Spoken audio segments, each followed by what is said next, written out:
Imaginez un homme,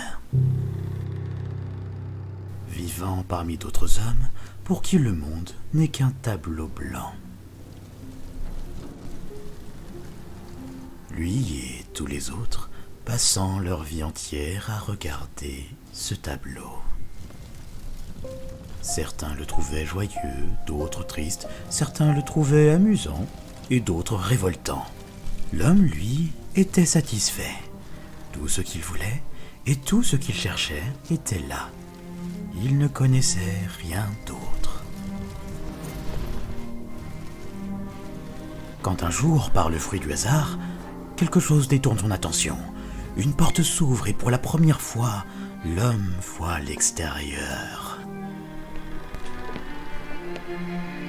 Et soudain, c'est toute une palette de couleurs dont il ignore l'existence qui submerge ses sens. Devant lui, d'imposants et anciens monolithes faiseurs de vie qui semblent jaillir du sol, munis d'appendices, des doigts qu'ils enfoncent au plus profond de la terre dont ils se nourrissent, une terre qui parfois est fluide, courant et ondulant à travers les profondes vallées qu'elle remplit, aussi violente que paisible, au gré d'un souffle crissant de pointes petites voiles, des étranges créatures chantantes aux formes multiples et variées, dansent et virevoltent dans la vacuité de l'espace au-dessus de lui, et plus au-dessus, un plafond littéralement infini d'une teinte humainement indescriptible.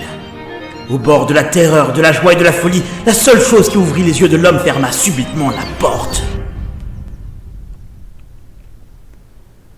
Et l'homme, autrefois satisfait, fut contraint de retourner à son monde de tableaux blancs.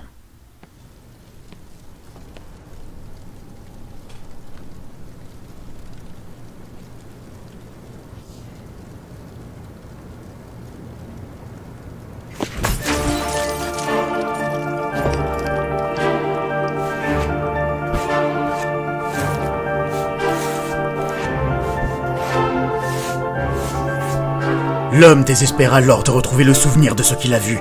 Il crée, utilisant tout ce qui existe dans son monde pour dépeindre ce qu'il découvrit dans l'autre.